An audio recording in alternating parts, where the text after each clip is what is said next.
Hi! In addition to the current economic climate, there are many other challenges that are facing meeting planners today. Recently, we asked our staff to discuss some of the site selection trends that they're seeing and the solutions that they're offering to our clients to save both time and money. Here's a brief review of the trends and how we overcame the challenges. There's greater accountability on us to demonstrate meeting objectives and ROI, and your strategic meeting management plans can certainly help you with that. One opportunity to do that is use multiple RFPs being sourced at one time of any meetings that are like size or like type, but may or may not work for you in certain situations. Could you use the same hotel brand? Could you use the same city multiple times? All of these factors have to be taken into account when you're working on multiple RFPs at the same time, and your strategic meetings management partner can help you with that. It used to be common for groups to book their conferences years in advance, even 2, 3, 4 years, so they can secure their location and they knew they would be having a conference every year. The economy took a downturn a couple years ago, and groups had the uncertainty if they would be able to hold a conference, and they had a budget. So it was very common to book their hotel within the year of their same conference. Now that things are looking up and the economy is getting better, more and more we're seeing hotels are going a little bit back to booking further in advance, and it's right about the 2-year mark that hotels are booking their conferences 2 years out.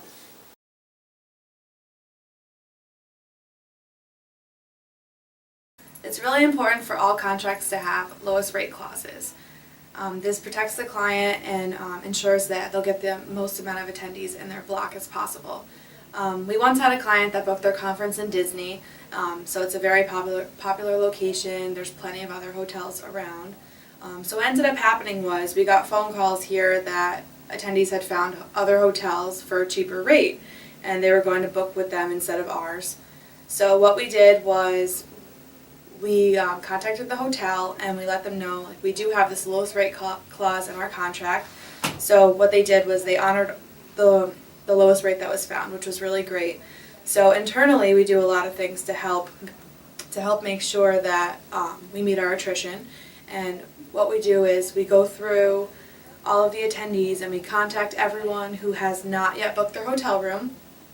We make phone calls, we send out email blasts, and we let them know why it was important for them to book in our hotel. It really offered them a great opportunity to meet other attendees and network with people as well. We also offered, because it was in Disney, we offered discounted park coupons, and everyone ended up booking at the hotel that was planning on booking elsewhere, and the conference was a major success. Well, last year we had a conference following Hurricane Sandy. Even though the conference was on the West Coast, it affected a lot of our attendees getting to the conference, which also led into the conference falling into attrition.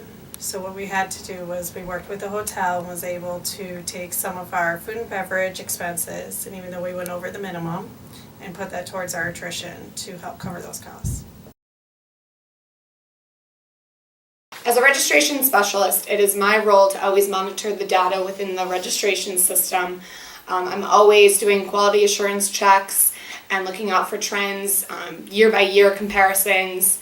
I do a lot of cross-checking with the hotel rooming lists along with who's registered in the system, and I'm able to work with the meeting planner, Christine King, her and I work together closely with monitoring data. I work with the registration department to use the data that is given to me to ensure that our clients are getting the most benefit out of the contracts that we worked very hard at negotiating for them, negotiating in the important clauses such as attrition, sliding scale, food and beverage minimums, and early opt-out. That's why the registration data is so vitally important, just to ensure that our clients get the most benefit out of their contracts. Something new I learned this year when booking a program in a short booking window was the term ugly baby. And from what I've learned, hoteliers call an ugly baby a program where the meeting space to guest room ratio is way off. So for this particular example, I was looking in a major metropolitan city for a client of ours. The booking window was about 10 months, and the meeting space I needed was for 500 attendees, but on peak, guest rooms was 50. So nobody wanted them. No, not one single property. I called probably about 30 to 40 hotels. I could not find a home for this program. So what we ended up having to do was we kind of essentially split the program into two. We put it into an RFP for guest rooms only, and then an RFP for the meeting space only. And we actually ended up finding a great solution. Two great properties within about 2 blocks of each other. It was about a 5-minute walk for the attendees. The meeting space at one and the guest rooms at another. In the end, the client ended up being very happy because they were able to stay within the city that they wanted to, not to go up to the outskirts, which was looking like may have to be the solution. But we, used our resources, found a solution, and in the end, it was a win-win. One of the more common clauses that we've been seeing is the service level agreement clause, and we like to use this for groups like pharmaceutical, special needs groups, VIP groups, or groups that have a lot of ADA needs. We use this clause when we're in negotiations because many times if you do not have these conversations, especially with a group that has a lot of ADA needs and a lot of the attendees are in wheelchairs, hotels aren't used to this type of group, so we have these conversations beforehand, so we get things like the bathroom doors removed in a standard guest room because no hotel has enough ADA rooms to accommodate a group with lots of wheelchairs. And a lot of hotels aren't used to that, so it's something that you have to educate the hotel on and let them know that it's discriminatory not to have these doors taken off for them. Another thing that we do is people with special needs need a hand with food and beverage and carrying plates because they walk with braces or in a wheelchair, so we put in the contract X amount of workers needs to be there to assist, so on site we're not scrambling for additional help. Given the trend with increased meetings technology today, your supersized ballroom that you booked last year may not be appropriate this year for a hybrid meeting to have a virtual wall projecting our virtual attendees. You also need to worry about internet bandwidth. How do you know that 1,000 attendees connecting on their iPads when the general session is going to work? There are a lot of tools out there to help you in your site selection, like meeting apps to check your internet bandwidth as you walk from hotel to hotel. Force majeure clauses are incredibly important in contracts and should be very closely reviewed. Some of the things that you want to take a look at are curtailment of transportation, labor disputes or threats of strikes, terrorist attacks or threats thereof, and obviously the weather conditions, Mother Nature.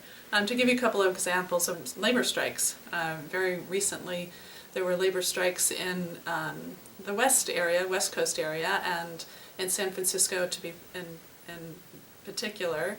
And with this, we actually did have to move the conference from that hotel because the attendees that were coming were not comfortable with crossing picket lines, and therefore we had to move the conference to an entirely non-union property. Another issue with force majeure is a bigger issue, more global issue, and that's the threat of terrorist attacks or war. Imagine if you're planning a conference in South Korea right now, obviously you would be really taking a look at the ability to plan that conference there in a short-term basis, and how do those force majeure clauses help you to move that conference or protect you in the event that something happens that is obviously out of your control. So we've taken a look at some of the trends affecting site selection today. They can include economic, legal, and even weather-related challenges. A good solution to help address these issues is to outsource your site selection to a meeting professional company like Site Solutions Worldwide. We have the experience and the negotiation power to work for you. So before you start looking for your next meeting venue, contact us and let us conduct a complimentary site selection for you. We can help save you both time and money. Still not convinced? Then don't forget to download our free site selection tool that outlines the pros and cons of tackling this on your own.